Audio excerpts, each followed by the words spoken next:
Stranger Things 5 doesn't care about closure. It cares about chaos. We're going back to 1983, where children screamed, adults lie, and monsters punched holes in the timeline. This isn't a finale. It's a full-blown exorcism wearing 80s music like perfume. Hope you brought emotional insurance. We grew up on the soundbite. Boy disappears, town loses its mind, kids do heroics, an odd girl shows up, and we learn the words upside down. Tidy, sellable, comfortable. It's the kind of story that makes merch and gets you invited to panels. But myths are pretty lies with good PR. This season rips off the PR and shows the fine print. The story didn't start because fate tripped. The story started because something chose it to start. Somebody wrote the opening like a trap. And now the show is saying, loud and not apologetic at all, that the beginning was a setup. I tell you this like a guy who's read the footnotes. The upside down is not an accident. It's a wound, and the wound knows names. Vecna isn't a random boss. He's a system. He runs a program where pain is the raw material. He's a method, surgical and patient. Reopening 1983 is not nostalgia. It's a confession in blood. The show isn't giving you a backstory so you can nod and move on. It's giving you a reason. That reason stinks like a basement. Here's the twist that will make people throw popcorn and shout at screens. Going back to 1983 takes away your excuse to be innocent. The early seasons let our kids be reactive. They stumble into horror, and we cheer when they fight back. But if the past was engineered, then those screams had authors. Will's disappearance isn't some cosmic misfire. It's theater with a director. Suddenly, the whole question flips. We stop asking who will save us and start asking who set the stage. The answer is uglier than you want it to be. Men in labs, men in suits, and something older that learned to read human fear like Shakespeare reads a sonnet. And the map they hand the characters is a mean one. It shows motives, jealousy, hunger, experiments, the kind of human hubris that thinks pain is fertilizer. It shows a place where the upside down learned our language. That's the cruel glitch. We made a story to understand monsters, and that story taught the monsters how to talk back. The world we built to explain terror became a manual for terror. Now the set collapses. If the past is a rigged gun, firing it rewrites everything in the blast radius. Season arcs aren't rungs on a ladder anymore, they're clues on a blueprint. What if the ladder was leaning against a facade the whole time? The final season yanks the scenery. It shakes the scaffolding until old wounds leak new rot. That collapse hits the characters like an elbow to the ribs. Will, who was a kid to be rescued, turns into a walking dossier. Evidence of something older and smarter.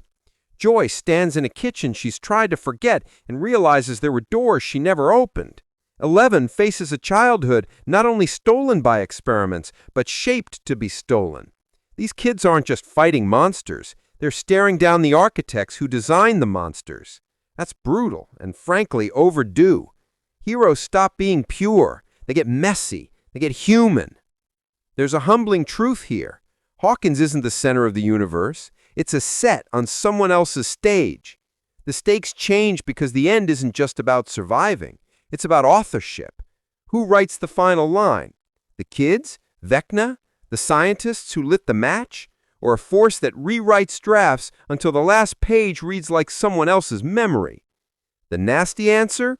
All of them. At different moments, none of them cleanly. When a story rewrites its beginning, you choke a little on causality. Did Will's vanishing make the upside down, or did the upside down engineer Will's vanishing to make heroes out of us? It's a loop that will make your head buzz. Suddenly the show is about memory, consent, and responsibility. We love narratives where people learn and grow, but what if they were groomed to learn? What does consent look like when you were a kid in a room that was designed to harvest pain? That turns found family into a cute trope, into an act of rebellion. If the system planned the suffering, then family is the glitch that refuses to cooperate. That resistance is the heart of the season. Let's be blunt. Evil is industrious. It catalogs fear and files it away. If you keep hoarding your hurts like trophies, they get used against you. So the fight becomes not just hitting monsters, it becomes erasing pages from Vecna's ledger. You can't punch away a system. You have to unlearn the script he wrote. Now, don't expect a tidy finale where confetti falls and everyone hums a licensed ballad. The better move, and the move that actually fits the Duffers' long-term promise, is a finale that is big and ambiguous. Maybe they shut the rifts for a minute. Maybe a monster dies in a blaze that looks terrific on camera. But the real moment is always the quiet. A parent lighting a cigarette in a kitchen that doesn't feel safe.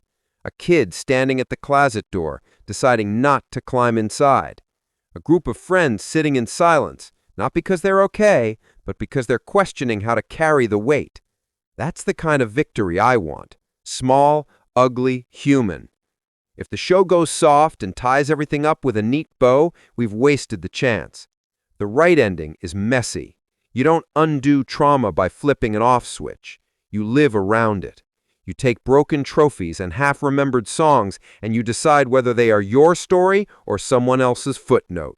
Sometimes, to close a book, you must burn the first chapter. The show does the humane and the horrifying at once. Revisiting 1983 isn't a mixtape cosplay. It's a forensic rewind.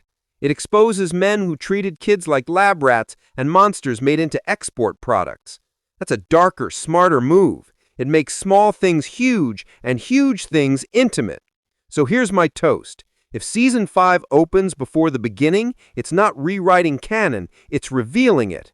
It's prying back the curtain to show the rigging, and the rigging is uglier than the costume. That's brave. It's terrifying, too, because once you know who wrote the opening lines, you can never read the ending the same way. Last line, because I like to leave you with something sticky. Do you want to be the characters who follow the script or the ones who burn the paper? I don't pretend to know which is saner. I only know this. Heroes made by pain can decide to stop being perfect. That's the victory I want. The messy, human, ugly win that leaves a mark. Now go watch the opening. Hear it like a confession, not a throwback. The silence between the notes, that's where the season hides its meanest trick. The story you think you know was only the warm-up. The real fight begins when the lights go out.